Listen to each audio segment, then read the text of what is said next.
بنا اچھا، سکتے ہیں۔ مجھے بتائیں کہ آپ کے ہاسٹل میں سکردو کے ہیں یا پورے گلگت بلتستان کے سر میرے رہائش گزین؟ ہاسٹل جو ہے وہ اوپن ہے پورے پاکستان کے اسٹوڈنٹس کے لیے، بالکل، لیکن ہمارا فوکس، اور ایک بلتستان، ہوتی ہے نا کہ آپ کس قسم کے لوگوں کو آپ فوکس کرتے ہیں، ہاں ہاں، تو ظاہر سی بات ہے میں زیادہ فوکس کرتا ہوں یا پریورٹی دیتا ہوں جی بی کے اسٹوڈنٹس کو، اور خاص طور پر بلتستان کے اسٹوڈنٹس بلتستان کو۔ کیا سہولیات ہے آپ کے ہاسٹل میں؟ سر میرے ہاسٹل میں آپ اسپیشل کوئی پیکیج دیا ہوگا آپ جی گلگت بالکل بلتستان کے جو اسٹوڈنٹ یہاں پہ غریب بھی ہیں، جو یہاں پہ محنت کر رہے ہیں اپنے علاقے کا نام روشن کرنے کے لیے، لیکن ان کے والدین کی سپورٹ نہیں کر سکتے ہیں، پیسے نہیں بھیج سکتے ہیں، جی سر تو جی اس جیسے اسٹوڈنٹ بھی آپ کے ساتھ آئے ہیں، سر ہمارا یہ مسئلہ ہے کہ ہمیں اتنے فیس نہیں دے سکتے ہیں یا ہمارے لیے مشکل ہے، اس طرح کی کوئی شکایت آئی ہے آپ کے پاس؟ سر ابھی اگر آپ کہانی آپ پہلے سے شروع کر لوں نا، میں خود اسٹوڈنٹ تھا، اس وقت میں جاب کر رہے تھے، میں نے سوچا کہ کم میرے پاس فیسلٹیز تھی یا فنڈ کم تھے، اس بیس پہ میں نے شروعات کی ہاسٹل سے۔ اس وقت مجھے 8 سے 10 لاکھ روپے اس میں انویسٹ کرنے کی ضرورت تھی، یعنی ایک چھوٹا سا اسٹرکچر بالکل، بنانے کے لیے ہاسٹل کا، وہ میں خود اسٹوڈنٹ تھا، میں نے باہر جوڑ توڑ کر کے ایک سسٹم بنا لیا۔ پھر ہمارے علاقے کے لوگ اکثر بزنس یا اس سائڈ پہ ان کی سوچ اتنی نہیں چلتی، اور میرا اپنا تعلق بھی سادات گھرانے سے ہے، تو ہمارا تو یہ ایجوکیشن یا اس وقت کا تبلیغ کا جو پیشہ ہے وہ ہمارے ایک خاندانی فیلڈ تھا، اور پھر میں جب وہاں پہ بھی تھا تو ٹیچنگ اور اسٹوڈنٹس کا خیال رکھنا یہ میرا ایک طرح سے شوق ہے بچپن سے۔ تو پھر مجھے تھوڑا سا پیسے آیا، میں as a soft where developer یہاں پہ انجینئر کام کرتے تھے ایم ٹی بی سی میں، تو مجھے تھوڑا سا پیسے آیا، تو پھر میں نے وہ پیسے اس سائڈ پہ لگانا شروع کر لیا، اور اس طریقے سے میں نے انیشیٹو لے لیا، تو کم سے کم فیس میں زیادہ سے زیادہ فیسلٹیز دینے کی کوشش کی، وہ اس طرح کی کہ میں نے فری ایجوکیشن پڑھایا، اور جو میں نے ٹیوشن جو پڑھاتے تھے وہ فری میں پڑھاتے تھے۔ پھر ہمارے پاس ایک کمبینیشن بن گئی ہے کہ پی ایچ ڈی لیول سے لے کر نیچے 4-5 کلاس تک کے بچے تھے، تو اب ظاہر سی بات ہے کہ یہاں پہ چین بن جاتے ہیں، تو ایک دوسرے کو گائیڈ کرنے میں اور پڑھانے میں کم سے کم ٹائم میں، کم سے کم فیس میں، یا فیس نہ ہونے کے برابر، یا جو کوئی غریب ہو افورڈ نہیں کر سکتا ہم فری میں پڑھاتے ہیں، تو اس طریقے سے ہم نے اس ہاسٹل کے سسٹم کو شروع کیا، اور الحمدللہ اس میں نے اب تو پورا سسٹم تو ظاہر سی بات ہے نہیں چل سکتا، اس میں سے کئی اسٹوڈنٹس کو ہم نے، وہ تھے غریب پیرنٹس کے تھے لیکن ٹیلنٹڈ بچے تھے، ان کو ہم نے ٹیسٹ لے لیا، قابل تھے، ہم نے ادھر لایا، الحمدللہ آج وہ کوئی انجینئر ہو، کوئی ڈاکٹر کی شکل میں ہمارے معاشرے کے لیے آگے کام کرنے کے لیے تیار ہیں، وہ سیٹ پہ لگ چکے ہیں۔ اچھا، مجھے یہ بتائیں، آپ نے جب سے ہاسٹل میں آپ نے کام شروع کیا ہے، جی بی کے اسٹوڈنٹ کو وہاں پہ رہائش دی ہے، تو یہ آپ کا ابتدائی جو سفر کیسا رہا، کیا مشکلات پیش آئے، اور جو گلگت بلتستان کے جو اسٹوڈنٹ آپ کے ساتھ کیسے تعاون کرتے ہیں؟ آج کل ویسے بھی زمانہ ایسا ہے کہ اندر لڑائی جھگڑے مسائل بھی ہوتے ہیں، تو وہ آپ کے ساتھ کیسے تعاون کرتے ہیں؟ سر پہلے جو آپ آئے تھے تو ہماری کوشش تھی کہ اپنے لڑکے ہو، لیکن اس وقت میرے پاس اتنے نہیں تھے، تو میں باہر سے بھی لڑکے رکھتے تھے، اس میں ہر قسم کے لوگ ہوتے تھے، میں انوائرمنٹ اتنا زبردست طریقے سے نہیں بنا سکا، میں نے رینٹ بھی نکالنا تھا، سسٹم چلانا تھا، تو میرے پاس ایسے اسٹوڈنٹس بھی آ جاتے تھے جو میں چاہتے نہیں تھے وہ وہاں رہے۔ آہستہ آہستہ میں نے فلٹر آؤٹ کرنا شروع کر لیا، ابھی الحمدللہ ہمارے پاس صرف وہ اسٹوڈنٹ آتے ہیں جو پیرنٹس صرف ہماری ذمہ داری پہ یہاں بھیجتے ہیں کہ جی یہ ہمارے اسٹوڈنٹس ہیں، فل ذمہ یعنی داری ان آپ کے کی ہے۔ والدین آپ سے رابطہ جی کرتے رابطہ ہیں؟ کرتے ہیں، بالکل، اور وہ فل فلیج میری ذمہ داری پہ یہاں بھیجتے ہیں، اور وہ وہاں پہ ہم نے سیکیورٹی سسٹمز، سی سی کیمرہ، اور ہر چیز ہم نے، ہر فیسلٹیز کھانے کے لحاظ سے، اب وہ یہ نہیں ہوتا ہے کہ ان کے لیے مٹن کھلائیں، فروٹ کھلائیں، لیکن نہیں، کھانا ہم تو جو ہے مینو کے فیس مطابق ہے۔ فیس لیتے ہیں 8 سے 9 ہزار روپے، اسی 8 سے 9 ہزار میں ہم بچوں پہ خرچہ کر لیتے ہیں، یہ تقریباً آپ ایسا سمجھ لیں نو پروفٹ نو لاس پہ ہم اس کو چلا لیتے بالکل۔ ہیں۔ اس میں سے 5-10 لڑکے ایسے ہیں جو ہم فری آف کاسٹ ان کو اچھا، یہ جو سپورٹ کھانا کرتے ہیں۔ آپ دے رہے ہو وہ مینو کے مطابق مل رہا جی ہے؟ مینو کا تو اس میں مطابق لڑکے یہ نہیں کہتے ہیں کہ آج دال صحیح نہیں ہے، روٹی پکی ہے، کچی ہے والا، اس طرح تو شکایتیں ہو رہی رہتی ہے؟ ہے، لیکن کم سے کم میں خود بھی وہاں پہ کھاتا ہوں، اسٹوڈنٹس کے ساتھ رہتا ہوں، وہی کھانا جو ہم کھاتے ہیں وہ ہم ان کو بھی کھلاتے ہیں، اور اب تو ماشاءاللہ الحمدللہ جی بی کے اور اسپیشلی بلتستان کے اسٹوڈنٹ زیادہ ہے، میرے پاس 70 سے 80-90-100 کے قریب ہے، اور پچھلے سال سے میں نے گرلز کا بھی مجھے احساس ہو گیا کہ گرلز کے لیے بھی ایشوز ہیں، ان کے بھی ایجوکیشن کو پروموٹ کرنا چاہیے، اور اسپیشلی ہمارے علاقے کے لوگ ایک تو ٹرسٹ نہیں کرتے ہیں کہ لڑکیوں کو باہر نکالنا ان کے لیے مشکل ہو جاتا مشکل ہو ہے، جاتا تو ہم اپنے فیملی سپورٹ دے دیتے ہیں، ان کو گائیڈنس بھی دے دیتے ہیں، اور ساتھ میں بہترین طریقے سے ان کے لیے بھی ہم نے سیٹ اپ بنایا ہے 7 روڈ پہ. اور یہ 7 روڈ اور یہ سعید پور روڈ، یہ 6 روڈ جو ہے یہ ایک طرح سے ہب ہے، ایجوکیشن کا ہب ہے. یہاں سے آپ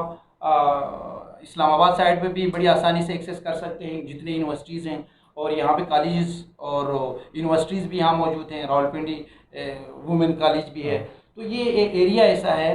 کہ یہاں سے بڑی آسانی سے اسٹوڈنٹس آگے پیچھے جا سکتے ہیں. ہم دونوں سائڈ پہ ان کے لیے فیسیلیٹیٹ کر رہے ہیں. ساتھ میں اسکردو میں بھی جو ہمارے اسکردو ہے، شیگر ہے، کھرما ہے، ان اسٹوڈنٹس گرلس اسٹوڈنٹس کے لیے بھی ایشوز ہوتے ہیں. گورنمنٹ لیول پہ کوئی ایسا نظام نہیں ہے، ڈگری کالج میں کوئی ایسا سسٹم نہیں ہے، جی بی یونیورسٹی میں آپ کا کوئی ایجوکیشن جو ہے وزیر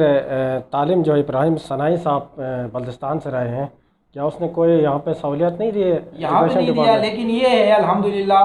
یہ ابراہیم صنائی صاحب میرے گھر کے بالکل پڑوس ہیں، ہماری فیملی ریلیشنس ہیں. ان کے بیٹے، ان کا اپنا بیٹا میرے پاس یہاں پہ ہاسٹل میں رہا ہے، وہ وہاں سے مستفید ہو کے گئے. ان کا بھانجا میرے پاس رہ کے انہوں نے ٹیسٹ تیاری کر کے وہ ایز اے آرمی میں کمیشن آفیسر جو ہے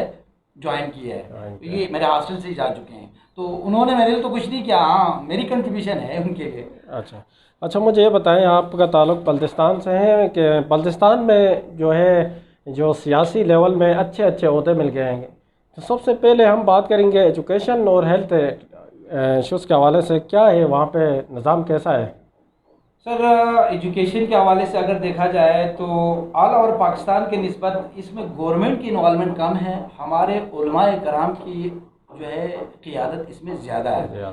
جی بی میں ایک تو یہ کہ 1200 صدی میں امیر کبیر الحمدانی آئے، ایک اللہ کے ولی تھے، ان کے احکامات اور تعلیمات کا بہت اثر ابھی تک باقی ہے.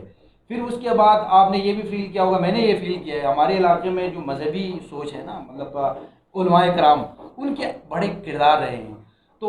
اس کی وجہ سے ہمارے علاقے میں ایجوکیشن کی. اور دوسرا میں یہ بھی کہوں گا، یہ میری ذاتی رائے ہے کہ کے آر ایس پی کا بھی، یعنی جو آخانی ایجوکیشن سسٹم ہے، ان کی وجہ سے بھی ہمارے علاقے میں ایک شعور آیا ہے. شعور آیا، تو بالکل. یہ کچھ فیکٹرز ہیں. دوسرا سیاستدانوں کا ابھی صنائی صاحب آئے، انہوں نے بھی ماشاءاللہ کچھ ریفارمز لائے ہیں ایجوکیشن میں اچھے. جو ہے وہ پہلے ہمارے وہاں پہ آپ نے دیکھا سنا ہوگا، لوگ پیسوں پہ ٹیچر اسائن کر 3 لاکھ 4 لاکھ دے دو ٹیچر اسائن کرو، ایجوکیشن کو برباد کر دیا تھا. گورنمنٹ سیکٹر ابھی بھی کوئی اچھا نظام وہاں پہ نہیں چل رہا ہے، لیکن پرائیویٹ سیکٹر کافی کچھ بہتر کام کر رہے ہیں. جیسے کہ ہمارے اسکردو میں پبلک اسکول اینڈ کالج ہے، اسوا کالج ہے، یہ کچھ ایسے ہیں جو اچھے انوائرمنٹ یا پلیٹ فارم مہیا کر رہے ہیں اسٹوڈنٹس کے لیے. جی صنائی صاحب ایجوکیشن کے منسٹر رہے، ان کے دور میں سلیکشن میں این ٹی ایس کے تھرو انہوں نے قابل ٹیچر کو اپوائنٹ کرنے میں انہوں نے بڑا کردار ادا کیا. لیکن ایز سچ گورنمنٹ کا کوئی جسے کہتے ہیں نا بہت زیادہ نمایاں کوئی کردار مجھے نہیں لگتا. ہمارے اسپیکر وہاں کے ہیں، بڑے عہدوں پہ رہے ہیں، لیکن اس حساب سے گورنمنٹ لیول پہ مجھے کوئی اتنی چینجز وہاں پہ نظر نہیں آتی. اچھا، آپ کے بلتستان کے جو پولیٹیکل جو لیڈرس ہیں وہ وفاق میں جو بھی پارٹی آتی ہے وہاں شاملیت ہو کے انتخابات لڑتے ہیں، کیا وجہ ہے اس کی؟ بدقسمتی یہی ہے کہ پاکستان میں بھی دیکھیں، ادھر بھی دیکھیں، ہماری غلامانہ سوچ ہے کہ جی بی میں جو آئے ہمارے اپنی کوئی منشور یا کوئی اپنا پولیٹیکل گروپ یا کوئی پارٹی ہے نہیں جی بی لیول پہ جس کو ہم پروموٹ کریں. وہ وفاق میں جو بھی آتے ہیں گرگٹ کی طرح رنگ پکڑ لیتے ہیں جیسے رنگ ہے، اور یہ ہماری مجبوری بھی ہے. اچھا، جو ابھی نیا پاکستان کی حکومت کی کارکردگی کیا ہے آپ کے وہاں پہ جو نئے ابھی؟ سر کچھ باتوں میں یا فنڈز کے لحاظ سے تو بڑے بڑے سننے میں آیا تھا کہ عمران خان نے اتنے فنڈز دیے، اتنے کام سے بھی ہوئے ہیں پریکٹیکل، لیکن جہاں تک میں نے فیل کیا کہ کوئی سچ ایجوکیشن میں انہوں نے کوئی ریفارمز لا کے گورنمنٹ سیکٹر میں کوئی بہتری لایا ہو، ایسا آپ بھی ماشاءاللہ اسی فیلڈ میں ہیں، میں نے بھی کبھی فیل نہیں کیا ابھی کوئی ایسا سچ کوئی تبدیلی آئی ہو. اچھا، مجھے یہ بتائیں کہ خالد خورشید کی کارکردگی پہ مطمئن ہیں آپ؟ 1.5 سال کی کارکردگی ویسے اس کی کچھ سپیچ اور تقریریں یا اس کی ٹیم جو ہے وہ اتنے پڑھے لکھے ٹیم نہیں ہے، لیکن وہ خود پڑھا لکھا آدمی ہے، تو میں نے یہ سوچا تھا کہ یار یہ لیڈ کر لیں گے. مجھے سچ نظر نہیں آ رہا. اچھا، سکاتو روڈ کے حوالے سے تھوڑا بتائیں کہ کیا ہے وہاں پہ کہ ہر دوسرے تیسرے روز خبر آتی ہے کہ سکاتو روڈ ہے فلاں جگہ میں بلاک ہے، تو اس سے بہت سارے سکردو کے لوگوں کو مشکلات کا سامنا ہے۔ سر یہ تو کہتے ہیں کہ بہت مشکلات تھی، لیکن پھر بھی یہ کریڈٹ جاتا ہے نون لیگ کو، انہوں نے ایک اچھا روڈ کام بنایا ہے، اور ہمیں جو بھی جس پارٹی سے بھی وہ اچھا کام کرے اس کو داد بھی ملنی چاہیے۔ ویژن عمران خان کی اچھی ہیں، باتیں بھی اچھی ہیں، لیکن فی الحال جی بی میں کوئی نظر نہیں آ رہا۔ تو یہ انہوں نے بنا لیا، کافی بہتری تو آئی ہے، لیکن اس کے باوجود مسائل ابھی بھی ہیں۔ جو ٹنل ایف ڈبلیو والوں نے کہا تھا کہ ٹنل بنا لیں گے، وہ ٹنل بھی ابھی تک بنا نہیں ہے، اور اس وجہ سے ایک مخصوص ایریا ہے جس میں اکثر زلزلہ کے زد میں یا اس کی وجہ سے روڈ بند رہتے ہیں، اور اس کی وجہ سے سکردو والے بہت ہی تنگ ہیں، پریشانی ہے، سفر کرو، یہاں کوئی بیماری ہو جاتی ہے، آنا جانا تو سارا کو ہمارا تو ایک ہی روڈ ہے، یہی روڈ بند ہو گیا تو سکردو ہی بند ہو گیا۔ تو یہ پریشانیاں پہلے سے چل رہی ہے، ابھی بھی ہے، لیکن پھر بھی پہلے سے کافی بہتر ہو۔ اچھا ناظرین، یہ تھے ہمارے آج کے پروگرام کے مہمان جو ہے سید مرتضیٰ، جن کا تعلق جو ہے بلوچستان سے ہے اور یہاں پہ رہائش پذیر ہے۔ گلگت بلتستان کے جو اسٹوڈنٹ کے یہاں پہ مسائل کیا ہے، ان کے ساتھ کیسے تعاون کر رہے ہیں، ان حوالے سے ان کے کامنٹ سن لیا، اور آئی ٹی ڈپارٹمنٹ سے ان کا تعلق تھا اور ان حوالے سے بھی انہوں نے کامنٹس دے دیا، اور کچھ پولیٹیکل جو بلتستان کے ایشوز تھے ان حوالے سے بھی انہوں نے بتا دیا۔ ناظرین، آپ لوگوں کا بہت بہت شکریہ، آپ نے قیمتی وقت نکال کے ہمارے پروگرام کو دیکھ لیے۔ مزید ہم اسی طرح کے پروگرامز کو لے کر آپ کی خدمت میں حاضر ہوں گے، تب تک ہمیں اجازت دیجیے، اللہ حافظ۔